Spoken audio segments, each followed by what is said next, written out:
I'm Chris Farrell from the All Things Good and Nerdy podcast, a wacky weekend morning show, part of the Gonna Geek Network, just like the show you're checking out right now. Shows on the network are individually owned, and the opinions expressed may not reflect others. Find other awesome geeky shows over at GonnaGeekNetwork.com.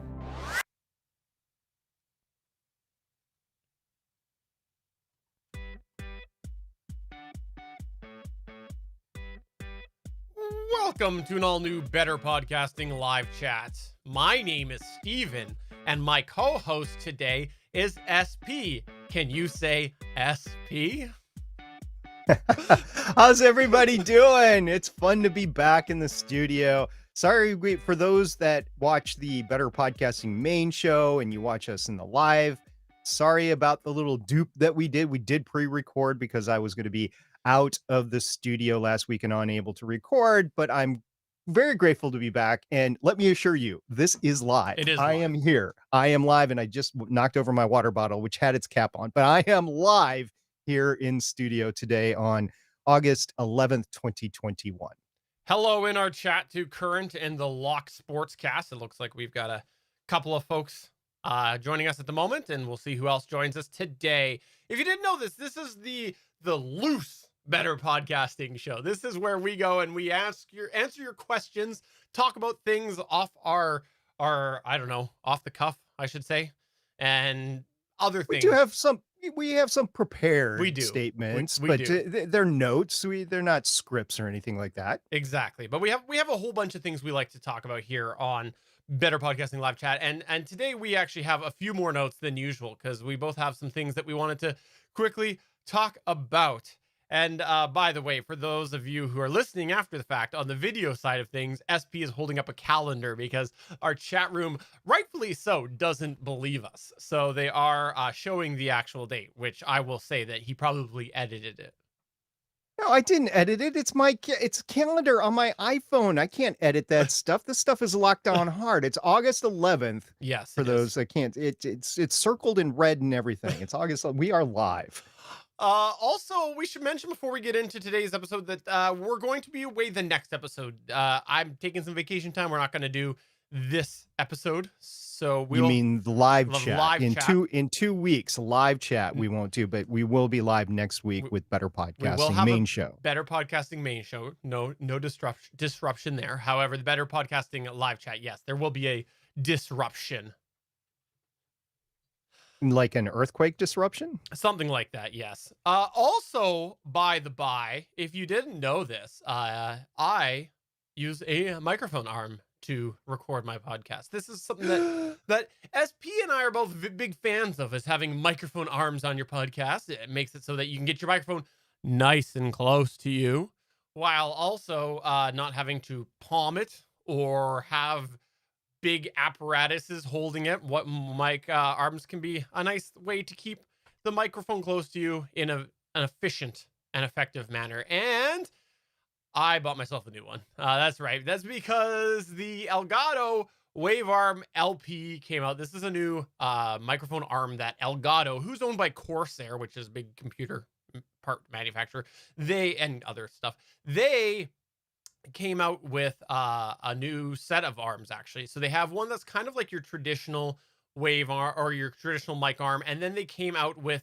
the Elgato Wavearm LP. And I wanted to give my first thoughts here because it is a bit different than some of the other mic arms that we've talked about before, like the Heil PL2T or the Rode PSA1.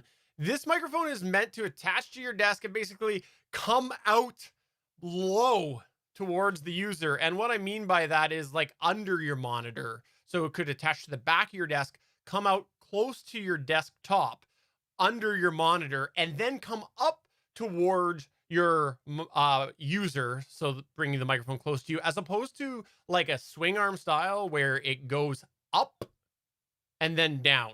That's sort of how a swing arm style microphone arm works, is basically it comes up and then down towards the user. This is going from the bottom up.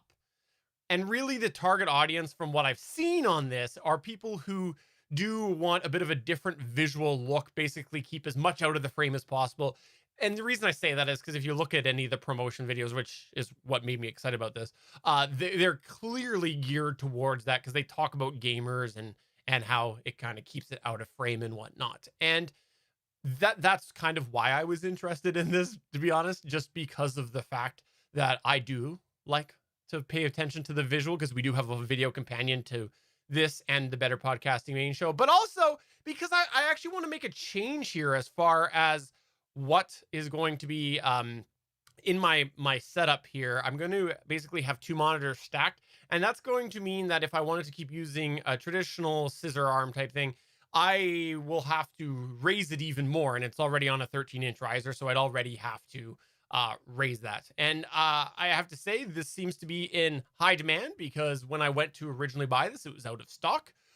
I was sad, but then I waited and waited and waited and found a way to get a notification of when it was back in stock, and then it came back in stock, and I ordered it, and I was so excited. And I also was excited because I live in Canada. And here's the thing, is often these US based vendors, when they ship, they don't tag things properly. And so I end up with custom charges that shouldn't be charged, because these companies often charge ridiculous brokerage fees. Didn't happen this time. So it looked like they used the UPS proper worldwide shipping, which meant that I did not have a hefty bill waiting on my doorstep. So that was nice to see that. As far as the unit goes itself, my initial thoughts are that it's really going to be a unique need. And I'll get more into this in a minute, but this microphone is a little flexible in the sense that the mic arm is based off of actually a tripod thread. Like the actual thread on there is like your tripod thread. I can't say that, but it comes with adapters to adapt it to the different microphone sizes. And I really think you should consider this arm in a mostly static position, where you're going to set it up and it's going to mostly stay where you set it up. And that's not to say there's no flexibility, but just the way it's designed, I think if you go into it with that mindset, you won't be disappointed. The reason why I say that is because, like with a regular mic scissor arm, you can really just kind of push that out of the way, no problem, and then pull it back down when you're all done. With this here, there are a couple spots that you can pivot it, but it is largely static. There's a pivot where it attaches to the desk, as well as one halfway up the arm. And what I mean by that is you can basically swing it side to side, sort of in a couple different manners, because of where those pivots are. But up and down, it's pretty much fixed. And that's because there is actually in one of the joints a spot that you do tighten it in order to lock it into the height that you want it. So if you're someone that's really wanting to go up and down with the arm week to week, might not be the best option for you. If you're someone that's happy to set it up and move it sort of out of the way to the side, then it might work for you. I will say, out of the box, clearly they're anticipating using a lighter microphone, because that part, that fitting that you tighten, as soon as I put my Rode Procaster mic on it, it started to fall down. So I had to tighten it. And that's how you basically help make sure that it will handle the microphone weight that you put on it. So I did have to tighten mine. It does require an Allen wrench, which is included to do that, but really you're tightening it. So that's why I say it's static pretty much up to down. You're not really going to want to be adjusting that every week. I think this could go either way as far as audio quality goes, because if you're someone that pretty much sits down in the same spot every week, this actually might benefit you, because you're not going to maybe be having to get it right back to the exact position you had it before by making sure at the right height in relation to your mouth and being on the right angle. Because it's kind of fixed in a way, you're really just kind of swinging it back towards you, and you're probably going to be in the same location that you were in relation to the microphone as you were the previous week. But if you're somebody that fidgets, or maybe one week is a little closer to your desk and a little further back, it's probably not as flexible as the scissor arm to be able to really just grab that and manipulate it as you want it. So it really, I think it has the potential for one type of person to make more consistent audio quality. I think that for another type of person that does have a lot of flexibility with where they sit, it could potentially be worse audio quality.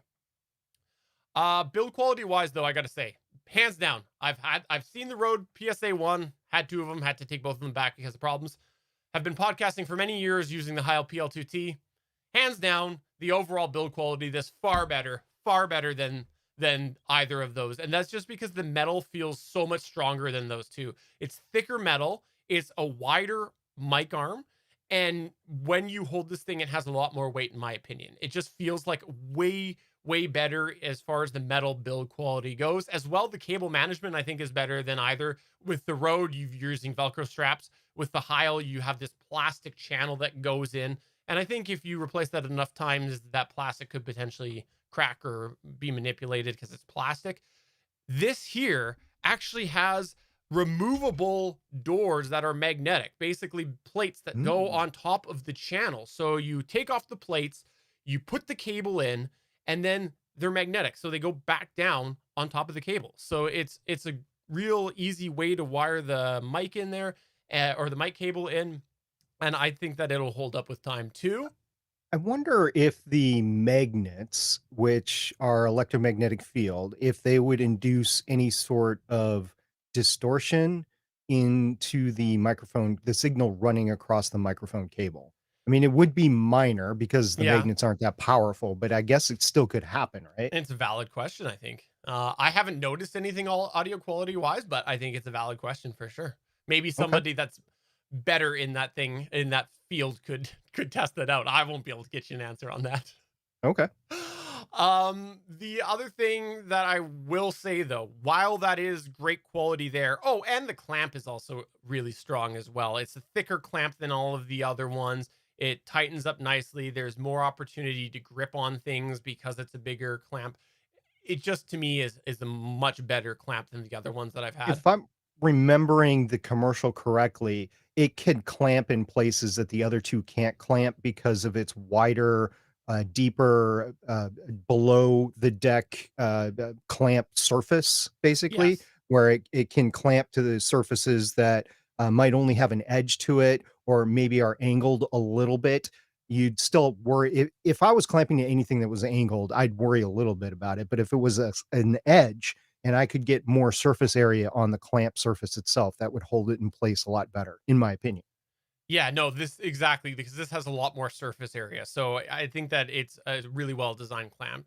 The only flaw that I really see at this point is the actual ball joint where the mic clip attaches to. Um, it's plastic. Both the ball and the ball joint are all plastic up until the point that you get to that metal tripod thread. So I don't understand why the rest is all metal and the plastic and this part is plastic. I worry that if you were really adjusting it every day, it could break because it is plastic and it just seems like maybe a misstep for them there, but I guess they're anticipating people setting and forgetting maybe. We'll see. I don't know. That's the only thing that I noticed right away seemed a little cheaper on the build quality. Overall, though, I do think that it looks really great. For someone especially that it has the space that will fit it. Like I said, you kind of have to come out from under a monitor, so some desks might not work, or you might be able to do it from the side as well. But some desks and setups might not be ideal for this, especially if you have a lower monitor. The price, though, I think it is like $100 American, if I remember correctly. I paid 140, I think, Canadian, and it's I think for the quality, maybe priced below the quality. When you look at kind of some of the competition, so overall, I think that there's good reason for people to consider it if they're going to look at it. I know that they have the wave arm, which is not the low profile one. If it sounds like the low profile idea wouldn't work for you, I would maybe consider that. I've not tried that as either, and I probably won't because why would I want to buy that when this one's going to work for me? I do think that this will work for visual podcasters maybe a little bit better because let's be honest, the scissor arm, like I said, gives you a little bit more flexibility week to week as far as moving it around. So maybe that would be a little bit better. But if you have a visual component, I could see the appeal to this a lot. And again, that's why I was interested in this. I want to see what happens though with that clip because I want to double tap that just because the area that has the clip in there being plastic, it could be one of those things that holds up, but because it's plastic, it could be one of those things that in 6 months from now I might have a problem with it. So build quality is great, but I do want to just put a little asterisk on that because you just don't know, and it's new, so you won't know until people have used it longer. As well, the other thing that I want to mention, and if you go look at the unboxing video on betterpodcasting.com, you can see this at the very end. I noticed as I was putting it away by one of sort of the pivot spots, there was almost like a miscast of the metal or something like that, where there's a bit of a rough surface that looked like it had, I don't know, been painted over or whatever, where it just looked like something maybe happened incorrectly in the manufacturing process. I think for most people it's fine because it's out of the camera. I don't see it without lights directly on it, but I thought it was worth a mention just because, hey, if potentially you're doing this for video reasons and it happens to be on video and you have lights illuminating it, you might be able to see that. It was just on the one side. Hard to describe on an audio podcast for those of you who are seeing it on the video side of things. Well, I'm not showing it because it's off frame.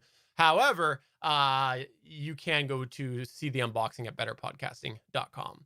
So those are sort of my quick thoughts on it. I've only used it for one podcast episode so far, but I wanted to give my first thoughts because I know people have been asking about it in our audience.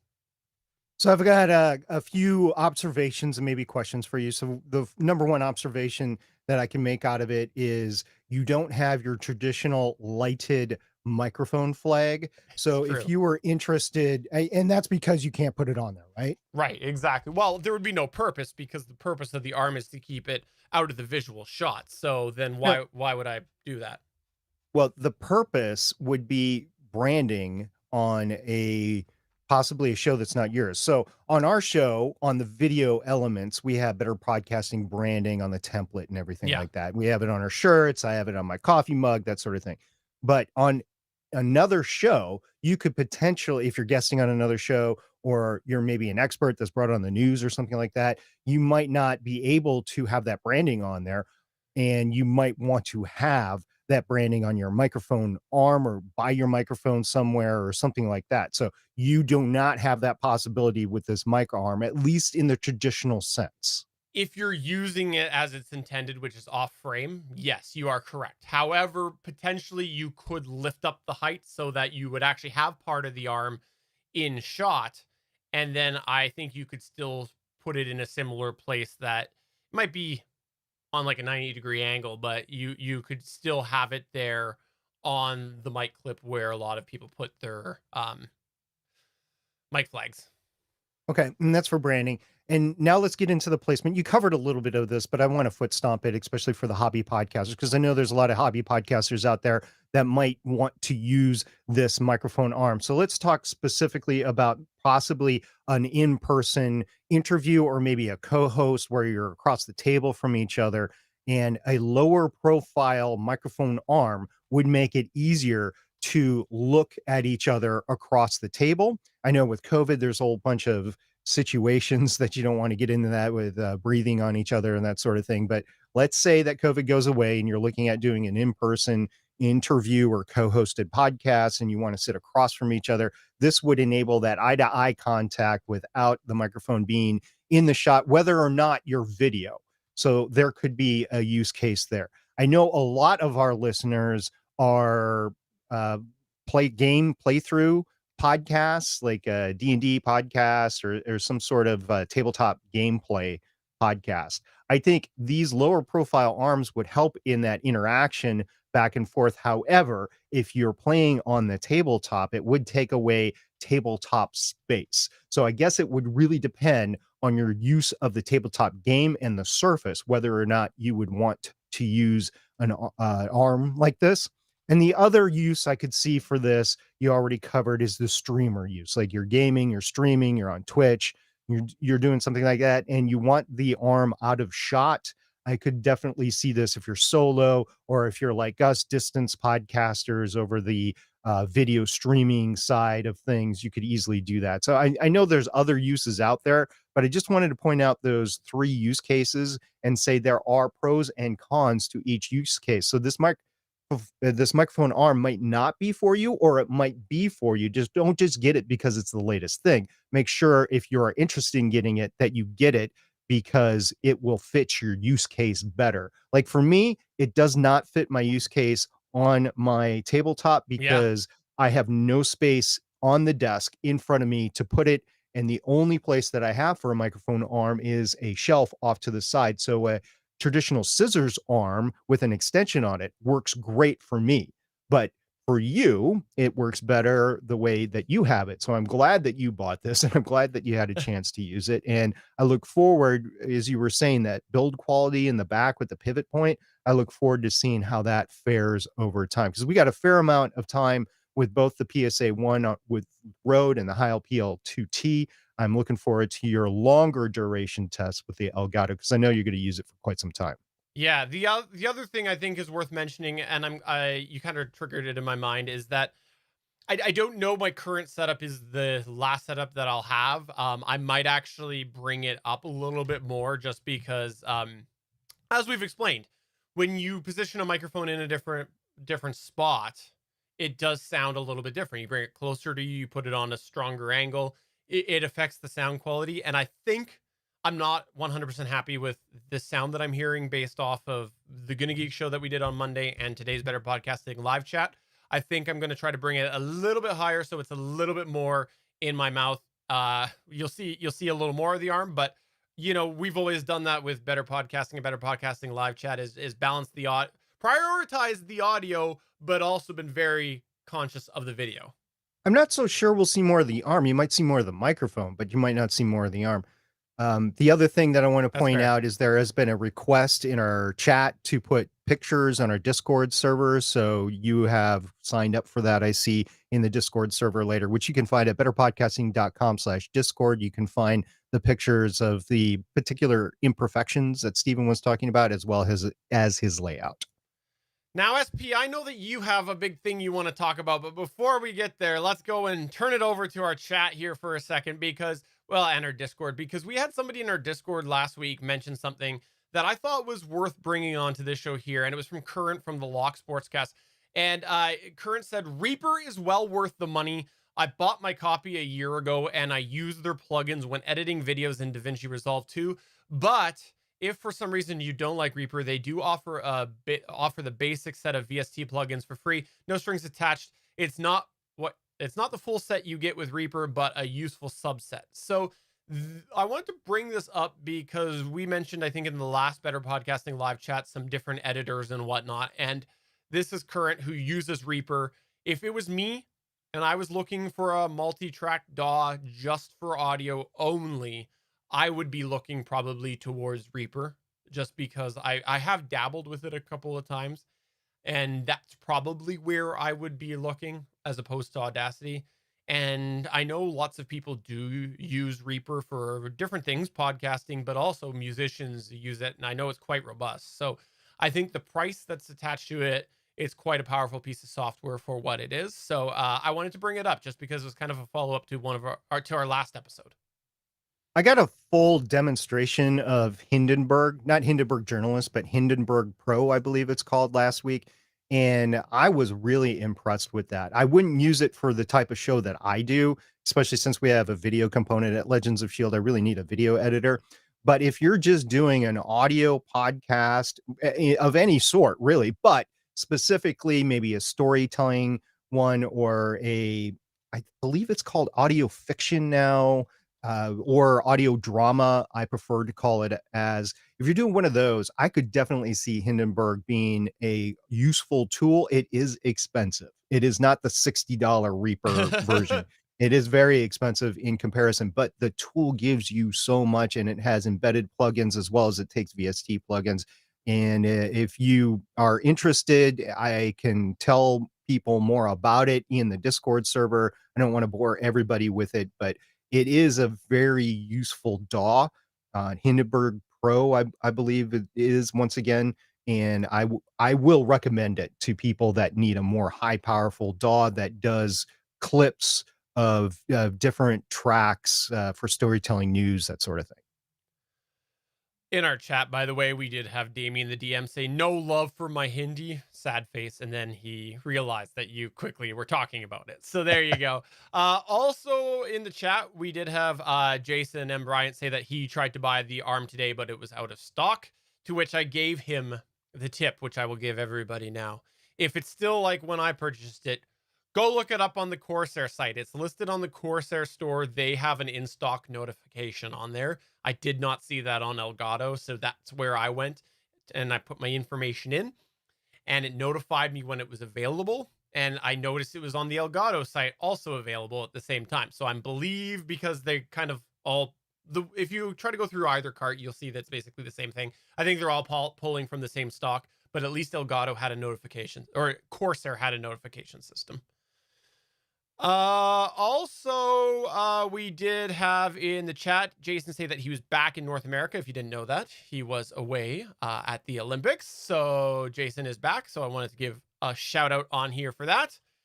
And he had the opportunity to witness in person some phenomenal events that were the highlight of the Olympics. So that is cool. Number one, that he is announcing in stadium a worldwide competition. And number two, that he got to see some amazing events. And if you don't know what I'm talking about, go to Jason, ask him what happened. I'm not going to spoil it for you. It was an amazing sight to see. So Jason, you can tell that story. I'm not going to tell it for you. At the beginning of the show, you mentioned that we last week played a little trick on our live audience because, well, not last week, the last Better Podcasting regular episode. If you didn't know this, we stream live on Tuesdays at 8 p.m. Eastern. You can come to geeks.live when there's an episode that week. And generally, we will end up streaming an episode. Sometimes we have to change things around. Well, the last episode of Better Podcasting main show, SP and I had to pre-record because he had to go out of town, but we didn't really know when it was all going to come to be. And we also know that a lot of people like to have the Tuesday experience. We knew that there's going to be some changes in August and just might not be able to do every single week in August. And really it came down to the fact that SP and I really weren't sure when it was going to land to record that episode. So we thought we would stream that episode on the Tuesday and then let everybody in at the end and say, hey, we pre-recorded this a few days before. Well, the reason we couldn't record it on Tuesday was because SP was doing a thing. SP, what was that thing? Yes, I traveled to Nashville, Tennessee, and I attended as an attendee, just a regular attendee. I paid for my own ticket too, by the way. Podcast Movement 2021. And I want to say a big shout out, a big thank you to John S. Badger. He runs the Mercury Theater podcast. He hosted me for the week, so it was really low cost for me to attend, and he really made it possible for me to be there. I just want to say thank you to him and his wife for being so generous with their accommodations to allow me to be there. It was fantastic. And if you want to know more about Mercury Theater Podcast, please go check it out. He's running a survey right now to see where he wants to go in the future. He was telling me some really exciting stuff, which he has planned for the next year. So go check that out at Mercury Theater Podcast. But to get back to Podcast Movement, I had some goals with this, right? I just didn't go like, oh, let's see if I want to travel so many hundreds of miles to Nashville and just show up and just go to Podcast Movement and just hey, is this thing for me? Well, there's a little bit of that, to be honest with you. But my number one goal was to avoid COVID. And I don't want to get any political here right now, but unfortunately, here in the later summer of 2021, the pandemic is resurging, and I have some family issues that are coming up, and I just didn't want the possibility of me to give COVID to my older relatives with the wedding coming up and that sort of thing. So my number one thing was to avoid COVID. So what I did is I masked up the whole time. A little bit more on that later. Another goal was to have fun. As a hobby podcaster, I want to have fun. That's like my number one goal for everything. And I wanted to experience a podcast industry conference. Even though I'd been to conferences before and cons before and conventions before, I'd never been to a podcast industry themed conference or convention before. So I wanted to go to one. I wanted to be able to learn new and innovative podcasting tips and capabilities, because I heard if you wanted to learn about podcasting, go to a podcasting conference. You can learn all that. And in that light, I wanted to find anything of use for a hobby podcaster. Thus, my comments about Hindenburg Pro a little bit ago as a dog. I think that was useful for certain hobby podcasters. I wanted to spend some time with friends. I met up with a couple of friends that I wouldn't have ever have seen in person. Definitely not in current times had it not been for this. And I wanted to experience not only a podcast conference, but a large industry podcast conference just as an average hobby podcaster. Didn't want to go there to really cover anything. I didn't want to go there to present. I just wanted to experience it as an average hobby podcaster. And last of all, I wanted to get motivated, re-energized, and refreshed to podcast for the next year. I heard that these podcast conferences were great for that. So those were my goals going in. I hit some, I missed some. So we'll get into this. So first of all, I want to do some general takeaways. First of all, I want to tell everybody, podcast, if you don't know this already, like we haven't been preaching it for 5 years to 6 years on this show, podcasting is on the map. This was a large gathering of podcasters and the podcast industry, well over 2,000 attendees there, which was on par with their largest attendance in the past, and they actually were supposed to have even more people there, but because of COVID, didn't. So it was a large conference in the same. It wasn't like San Diego Comic-Con where you had 100,000 people, but you had 2,000 people there from all over the country. I would say the world, but that's not necessarily true. There were people I know from other countries that couldn't come because of COVID, so they weren't there. I will tell you that there is lots of money flowing just to put this event together, not just in podcasting in general, but just this event. iHeartRadio hosted a party at the Horseshoe Club, which is like a line dancing club in downtown Nashville. They had Questlove as a DJ that had free food and drinks, and they had busing back and forth to the conference area. So that is not cheap.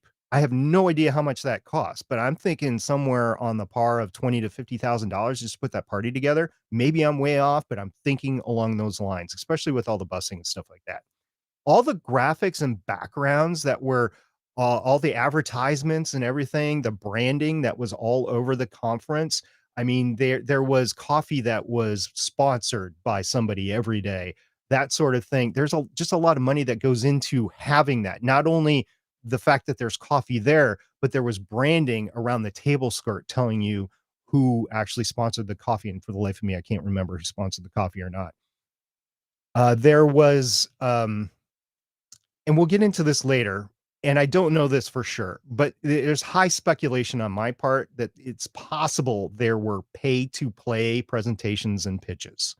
It's kind of almost obvious to me. And in any event, I think keynote speakers for main conferences like this do actually get paid to be there. So it's not news. This is not groundbreaking or anything, but there's enough money to pay for high-end people. There were big names and big companies involved. Mark Cuban, if you don't know who he is, Shark Tank, he owns the Mavericks, and we'll talk about that later. Entertainment industry was there. The workers in entertainment industry, they didn't not attend this event. And I'm talking about people that podcast for brands, podcasts that are companion podcasts for entertainment, that sort of thing. They were there. And then branded podcast personalities were there. If you podcast for a big company, like I met the guy that does the branded podcast for Samsung, he was there. So these are big names and big corporations that are there. If you're into podcasting, it's kind of interesting to see all this come together. I will say that the crowd was very diverse and very expanded. There was youth, there was old, there was all sorts of diversity there. It just shows how broad the industry is. And I'm very thankful that the industry is as broad as it is, because there's a lot of voices and talent and information and education and entertainment that can be brought to the microphone, that can be brought to my ears through podcasting. I was glad to see that all in one place. It just gives me hope for the industry, basically, that there is such an interest from a variety of different people that not only are involved, because this is the smallest percentage of the total podcasters out there, but these were the people that came to the conference.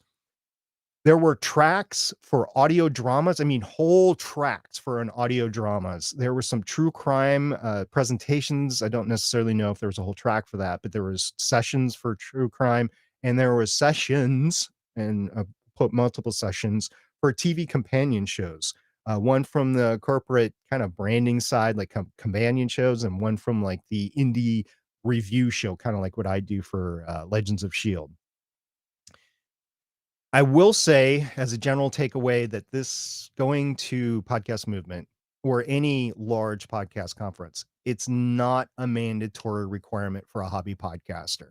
That had been the thing a few years ago, that if you wanted to podcast, and they didn't qualify who, but if you wanted to podcast, you had to go to Podcast Movement. You had to go to Podfest. You had to be there.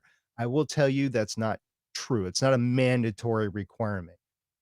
You could put the resources, like if I was paying for this on my own, and if I was flying to Nashville, and if I paid for my hotel for the entire 5 nights or whatever around the conference, that would have easily been $2,000 between meals and transportation and the ticket to the conference itself. And just to Easily. clarify, I know you said it earlier, but you did pay for your ticket, because I know you just said if I paid for it on my own. But just to clarify, you're talking about like all the other things that you lucked out because of John S. Badger, right? So Yes, yeah. I did, and also he and his wife. I didn't realize it. He and his wife are trained cooks. I mean, they went to school for cooking and being chefs and stuff like that. So, like the food was amazing.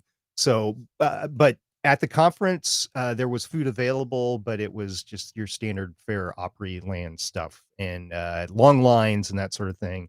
And if you want to get into conference survival stuff, I can later. But it's not a mandatory requirement to go for a hobby podcasters. I would put your resources into improving your content in your show. If you want to improve your graphics, pay to improve your graphics. If you want to improve your editing, pay to have somebody edit your show or take a course in how to edit better. I would put your resources into making your show better. And we've talked about that for a long time here on Better Podcasting.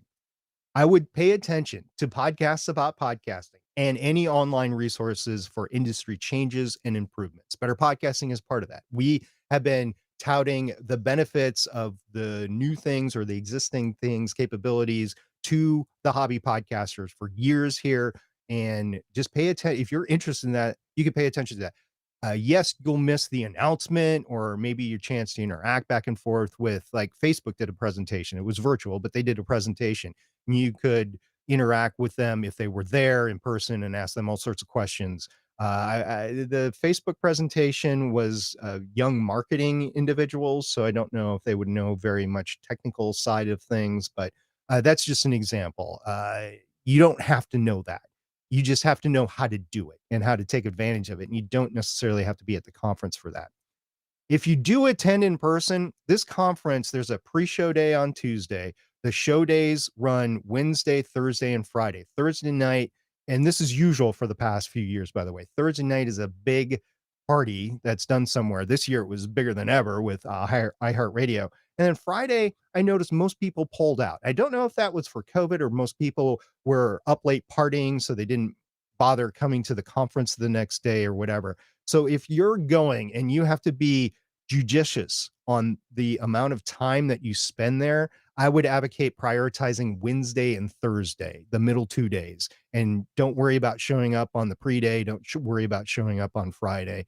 If you have to travel, you've got to get back for work or something like that, I would advocate that. Can I just say To that you missed the obvious answer? The obvious answer was that they saw you in the previous day, so they had no reason to stay once they saw you.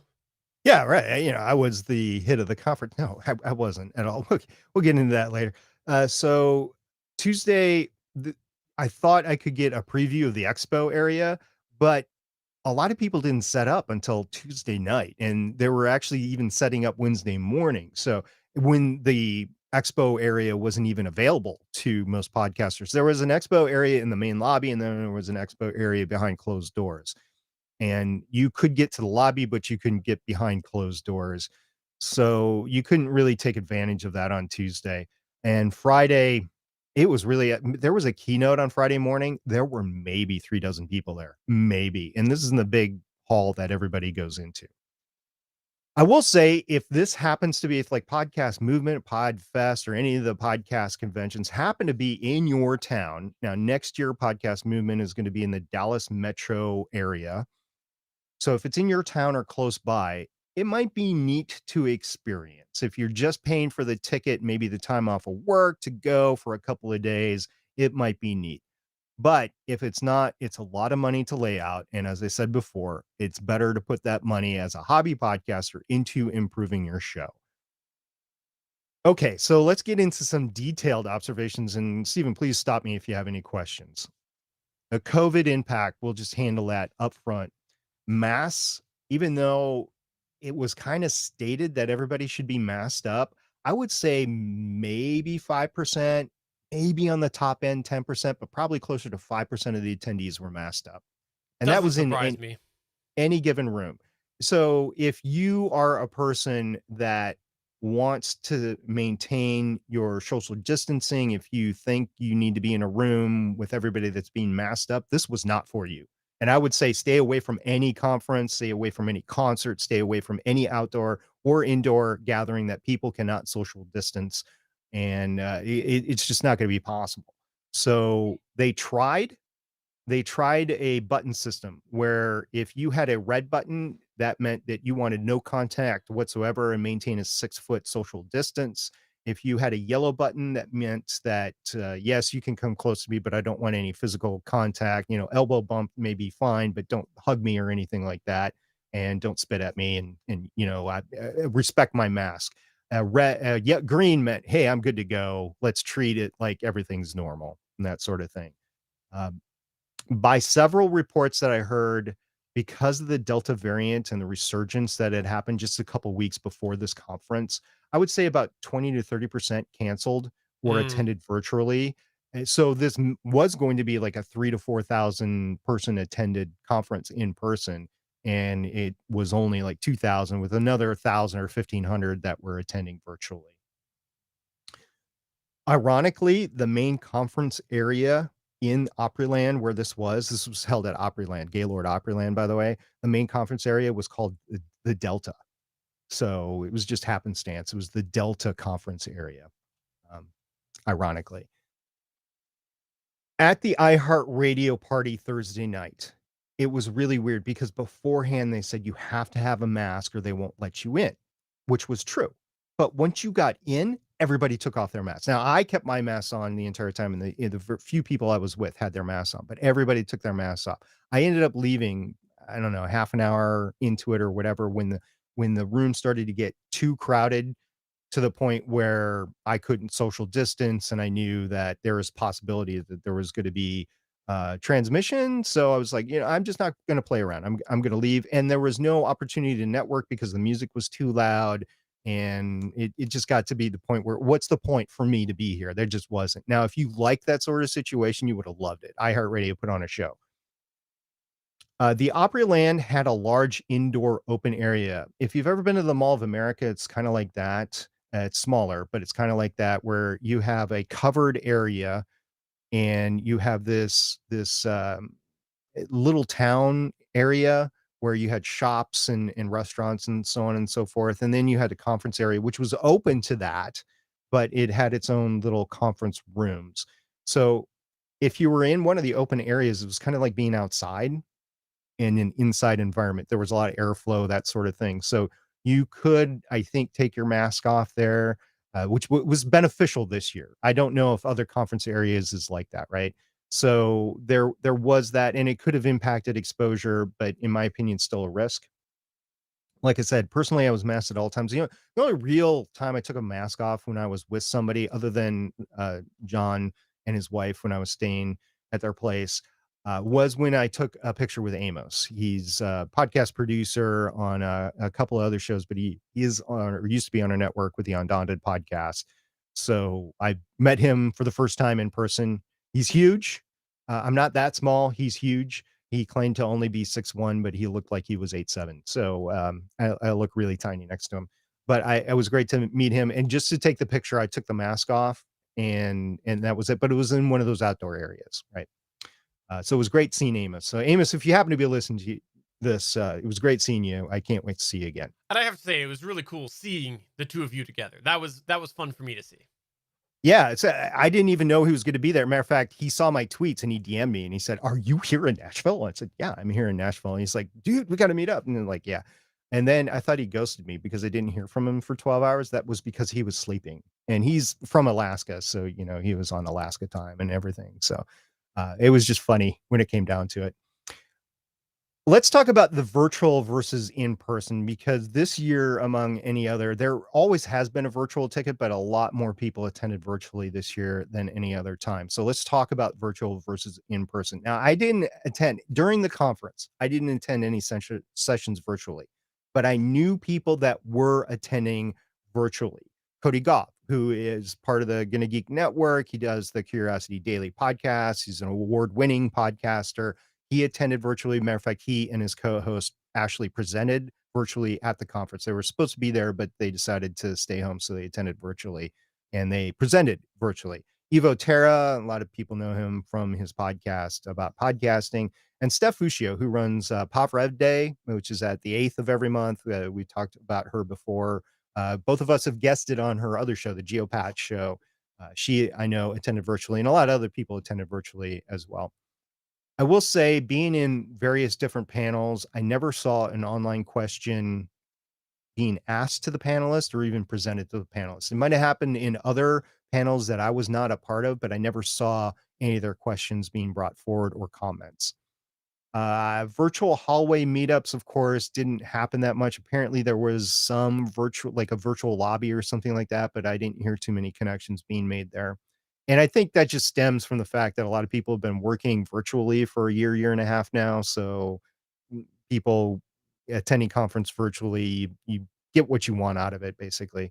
And a lot of people aren't getting a lot out of those meetups in those virtual lobbies. And I will say, if your purpose is to get educated through the sessions at a podcast conference and they offer a virtual capability as a hobby podcaster, I would say virtual is just fine. Don't worry about traveling unless it's in your city or whatever. You can buy that virtual pass and you can experience what's going on, pandemic or no, virtually. I think that's legitimate. It might be more money than you're willing to shell out, but you can get the experience of what these sessions are without actually attending. Moving on, the monetization definitely was the overall theme. This was an industry conference about money. This was not about the joy and the passion of podcasting. This was, how can I make my content better so I can monetize? This was, how could I use social media in order to monetize? How can I use my connections to monetize? How can I interview better so I can monetize the podcast? That's what it was all about, right? All advice was centered around making your show better in order to, or finding new ways to monetize.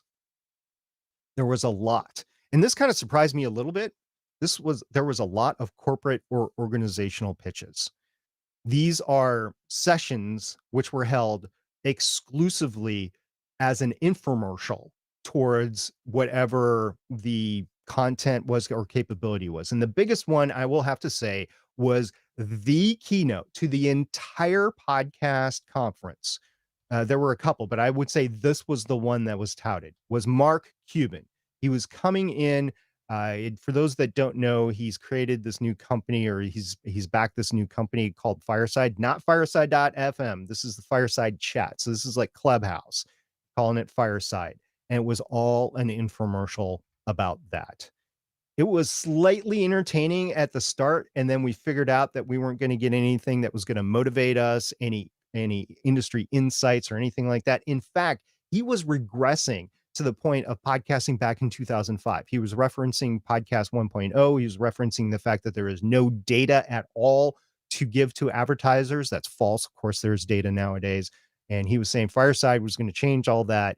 And he did not have a good concept of the space, and he did not he wasn't inspirational to podcasters. It was just all about how you could use their capability to stream a show. And it wasn't even a podcast, although you could connect with Libsyn, because they're partnered with Libsyn, to upload whatever the file was to Libsyn and then distribute it as a podcast. That was it. And I was rubbed the wrong way about it, because I was expecting something better than an infomercial. And a lot of people said the same thing during and afterwards. I had somebody sitting next to me that leaned over to me 5 minutes in and was like, is this a keynote? This is an infomercial. This is, and then we weren't the only ones. It was tons and tons of feedback on it. The Podcasters Academy was also an infomercial. They didn't really give anything of value. It was just come join our Podcasters Academy. And for the record, everything I've heard from it is not really beneficial for a hobby podcaster or podcasters in general, actually. So you can make your own, you can check it out, make your own choice, but I'm not advocating for it personally. Megaphone, which is now owned by Spotify, they gave an infomercial pitch about how to get personalized data. This is all the data that like through GDPR and what's the California CCDR or CCPD or something like that. I forget YMCA. the privacy law that California has that's like GDPR over in Europe. And they were basically touting how they could get around it. And I was actually proud because I didn't say anything, but I was proud of the attendees because they were like, the first question was, how does this not violate GDPR? And the guy hemmed and hawed, and it was interesting watching him dance. It was obvious he didn't want to be there Mm. presenting, or at least he didn't believe in the product anymore. He said it was all vetted. He said it was all available. He said it was all cross-referenced, and that's how they got the data. But this is data that I would consider personal data, that's personally relevant information that is supposed to be not out there and used in this way. And of course, they were just openly saying, "Yeah, we can get this for you." I would say the best advice, and I actually tweeted this. I don't know if you saw the tweet or not, Stephen. I said the better advice on the panelists was given by the independent personnel that were there, the independent podcasters, or maybe the individual business owners, not the big corporations. In some cases, yeah, Edison Research, Tom Webster gave a great talk, but he always does. I really have a lot of respect for Tom. I have some questions about the data that Tom showed, but he did at least present data and then actionable things that you could do based on that data. I thought that was a very relevant presentation, even if I had questions about it. So I thought the better advice was given by that. I will say that there were very limited hobby podcasters that were participating. I did run into some local people that were there that were actually there to be moderators or I forget what you want to call it, room caretakers or whatever. And they were there just to assist the conference.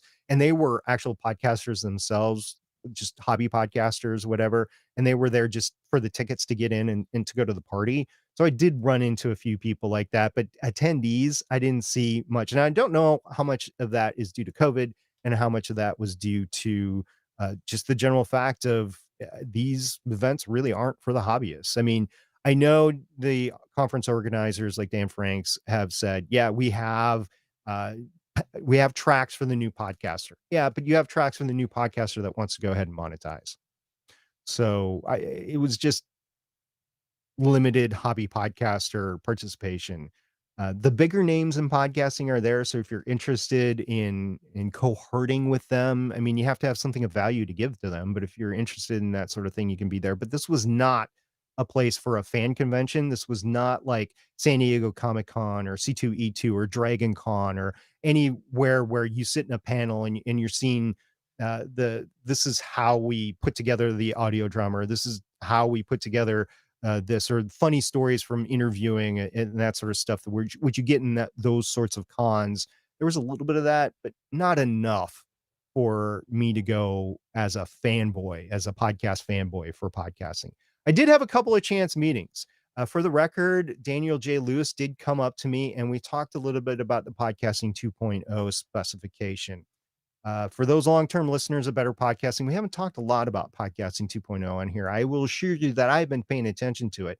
And as soon as it's relevant for the hobby podcaster, we will talk about it. But really, Podcasting 2.0 is for the media hosts that we all use, and whether they adopt the Podcasting 2.0 specifications or not. It's not really up to us. It's up to the industry. And I just haven't had an inkling to talk about it. But Daniel J. Lewis and I had a conversation about it. So that was pretty nice. The expo area, now the largest staffed booth, and I would say the busiest booth throughout. If you want to compare and contrast the booths, I would say hands down, it would go to Lipson. They had the largest staff there and they had the most people that were stopping by the booths. Now they did have goodie bags, like literal legitimate snack bags, which if you walked anywhere near there, they would hand it to you and say, "Here, take this bag." And you're like, "Okay, I will take this bag." But aside from that, I had no reason to stop there, but a lot of other people did, and they had the personnel there. The one thing I will say about the Libsyn booth is did have some forward-facing personnel, but as soon as they started talking to somebody, the personnel shifted their back to the convention area, so you couldn't interact with them, which I guess is okay because you'd want to be talking with the person that has stopped by, but they did that sort of thing. There was innovative booths there. So Stitcher had like a theater concession stand with like popcorn and caramel corn and that sort of thing there. I didn't take any, but it was kind of a fun booth. I didn't stop by there. Jack Daniels, because you're in the middle of Tennessee, had a sampling booth, so you could stop by and get your Jack Daniels sampling. Jack Daniels has a branded podcast, so they were there doing that. Spotify, I believe it was Spotify. I don't know for sure. Judging by the map of the expo area and the location, I think it was Spotify. They had therapy puppies, which, okay, I have a puppy at home. I didn't necessarily need a therapy puppy, but a lot of people thought it was great and stopped by, whatever. So there's some innovative booths there. Okay, so let's talk brass tacks here. I've been to various industry conferences and trade shows outside of podcasting for years, decades. And usually I come away with, wow, this was really neat. Like San Diego Comic-Con, that was like a religious experience going to. I came away going, wow. And I've heard people doing the same thing out of Dragon Con. C2E2 was kind of like that. I mean, I'm talking about conferences and conventions with like 50 to 150,000 people there, right? And like, I can't believe that there's this many people interested in this. And it's like boat shows, car shows, that sort of thing. I've been to those as well. And you come away, oh, wow, did you see this new car or whatever? And you just come away, wow. I did not come away from Podcast Movement 2021 with a wow factor. I didn't like, oh my gosh, I'm so glad I went. This was the best thing ever. I can't wait to go back next year. I didn't come away from that. Now, why was that? Um, could it be that I didn't find anything tremendously new and unique? Could it be because I've been podcasting about podcasting for 6 years and I'm kind of very aware of the space, maybe?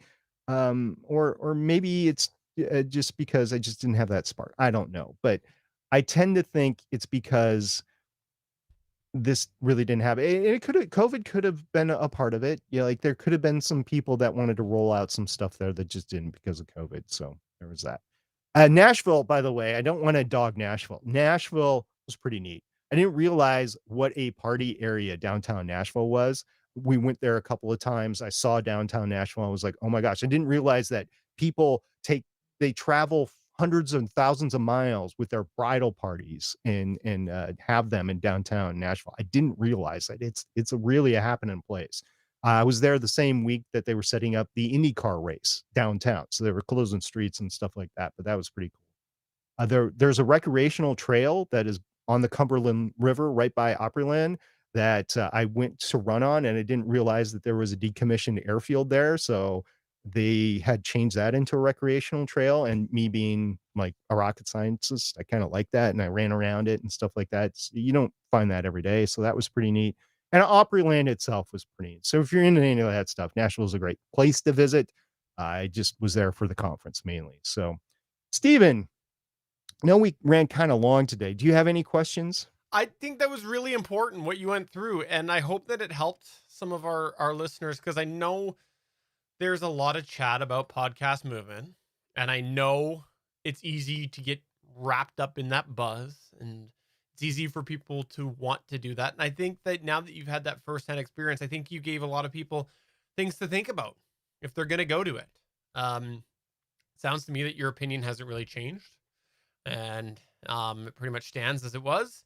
Maybe gone a little less hobby podcast friendly based off of those infomercials that you mentioned, but it's really interesting. We did have a couple chats though, or a couple questions in the chat. Damien says, does he plan to go in 2022? And I suppose as a hobby podcaster, what is his great takeaway? Did he feel it was worth going as a hobbyist? Was there tech coolest piece of tech? Question mark. All of that. So there were podcasts microphone booths. If you're talking tech stuff, I didn't really see anything new and unique there. BSW had a booth, MXL had a booth, Electro Voice had a booth. I want to say Rode had a booth. There were different booths, and actually, Electro Voice probably took the cake for neatest microphone booth. BSW was shortly behind there. So if you wanted to try out various different microphones, you could.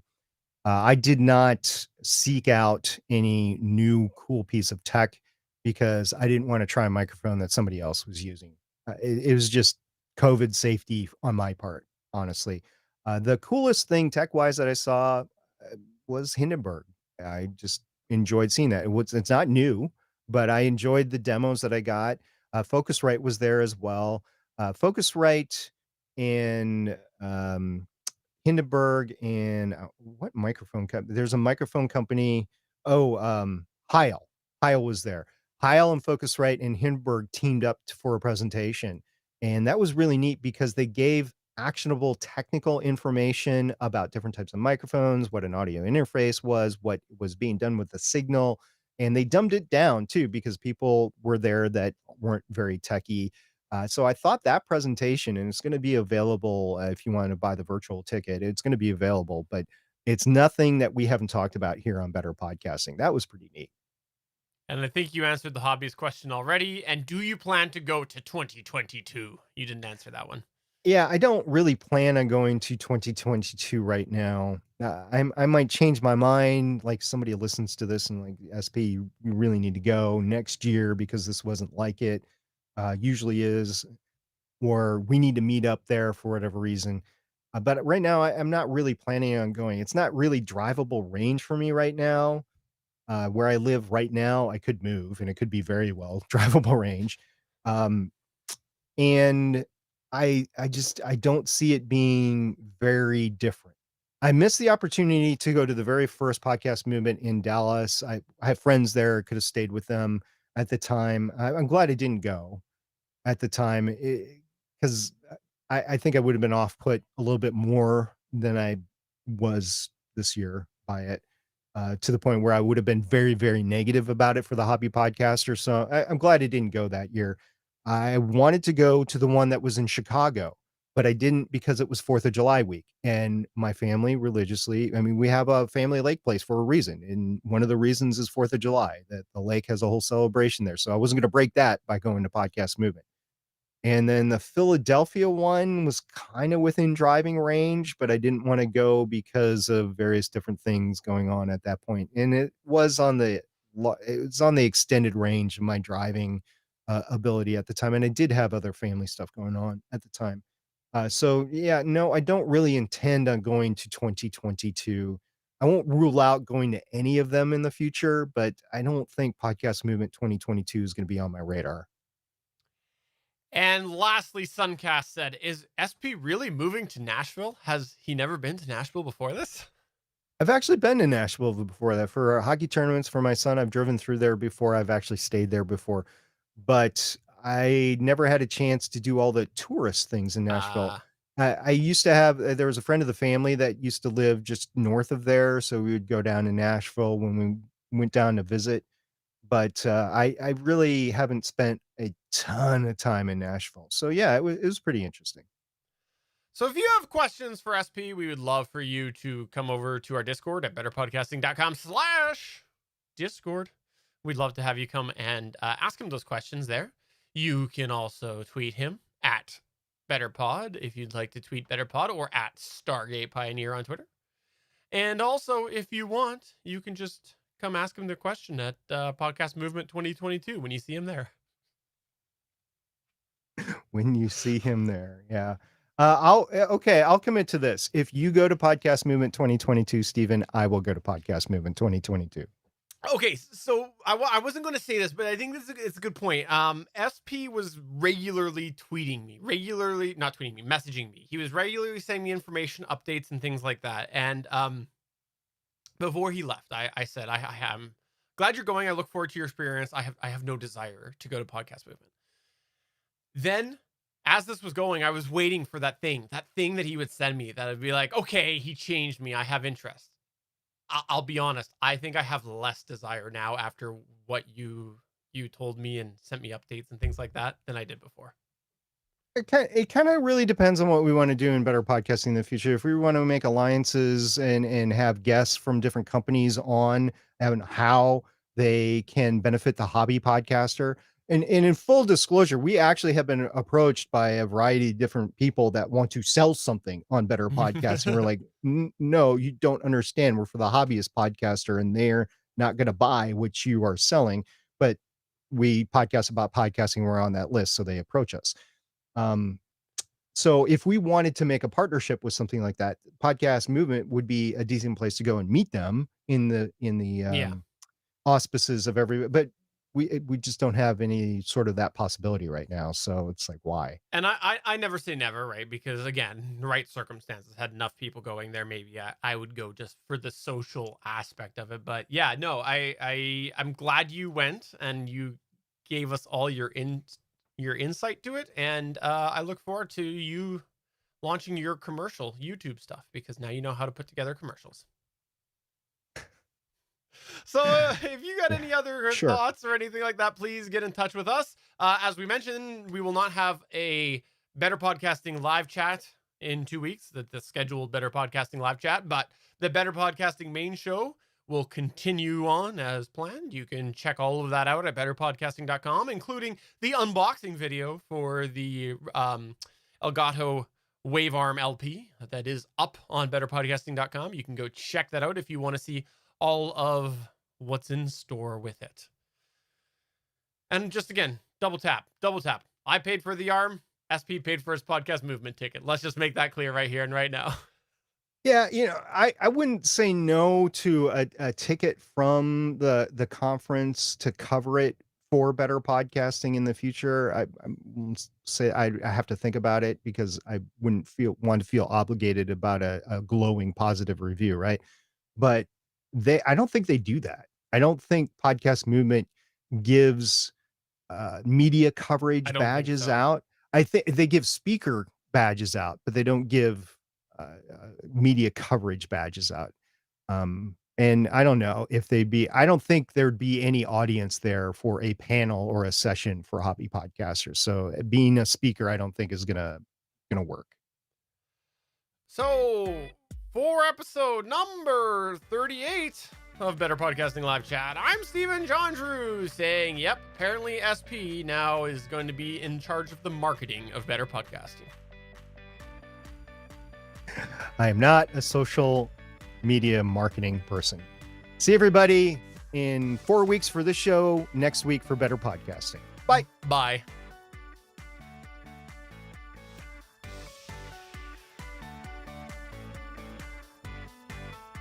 Thanks for checking out another episode of Better Podcasting.